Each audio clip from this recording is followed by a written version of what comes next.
Hypochondriasis. It is a somatoform disorder in which person are preoccupied with their health. Next, somatization disorder. It is a psychiatric diagnosis applied to a patient who chronically and persistently complain of varied physical symptoms that have no identifiable physical origin. Next, pain disorder. It is when a patient experiences chronic pain in one and more areas and is thought to be caused by psychological stress. Next, body dysmorphic disorder. It is previously known as dysmorphophobia and sometimes referred to as body dysmorphia or dysmorphic symptoms. Next, undifferentiated somatoform disorder. Only one and explain symptoms and is required for at least 6 months. Next, malingering. People who adopt malingering behaviors often have diagnosable mental illness called antisocial disorder, dissociative disorder. Dissociative disorder. It refers to a disorder in which under stress one loses the integration of consciousness. Next, psychogenic amnesia. It is also known as dissociative amnesia. Is to temporary or permanent or loss of part or all of the memory. Next, localized amnesia. This is the most often of outcome of particular event. Next, selective amnesia. Its name implies this is similar to localized amnesia, except the memory is retained very selective. Next, generalized and continuous omission. The fewer common form of amnesia exists when the person either forget the details of his entire lifetime. Next, psychogenic fugue. It is simply the addition to generalized amnesia of a flight from a family, problem, and location. Next, multiple personality disorder. It is also known as dissociative identity disorder. It is not often mental healthy and thing when personalities V for control. Next, the personalization or derealization disorder is that the person is next intermittent explosive disorder, outburst finger or extreme tempered tantrums. Next, kleptomania, an urge to steal small items that has a little value. Next, illogical gambling.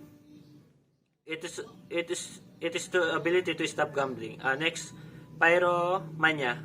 It is a person set fire for enjoyment and pleasure. Next, trichotillomania. Next, hair loss caused by an impulse to twirl and pull hair. Next,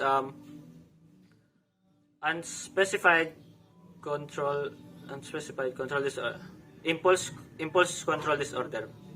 When someone is symptoms from various impulse control disorder, but it is not able to single down to one.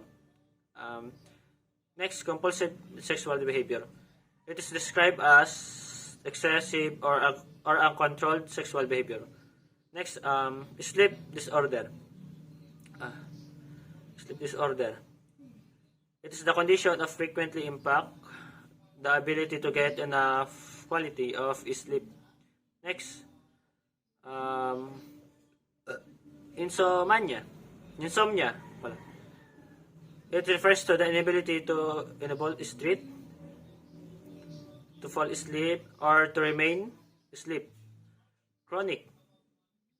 It is when insomnia happens on a regular basis for at least 1 month. Next, intermittent. It is when insomnia occurs for the culi. Transient. It is when insomnia lasts for just few nights at the time. Next, single episode. It is like major depression, only it strikes in one dramatic episode. Next, recurrent. It is an extended pattern of depressed episode. Next, sleep apnea.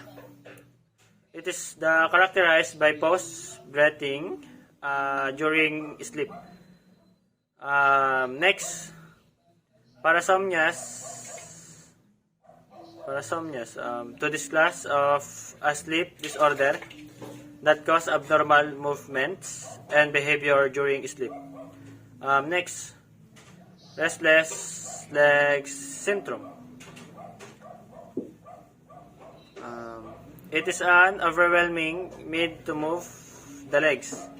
Next, narcolepsy.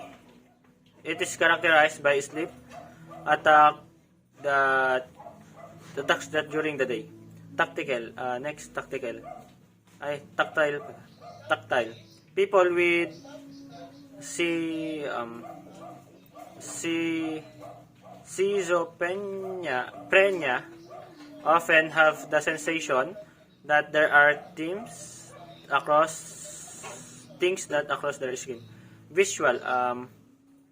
This kind of hallucination cause the person to see things that are not really there. Next, auditory. People with auditory hallucination hear voice and sounds that other cannot hear. Next, olfactory. The person experiencing an olfactory hallucination with smell things that either do not smell. Next, command. When a voice command the person to do something he or she would not ordinarily do. Next, persecutory delusion. The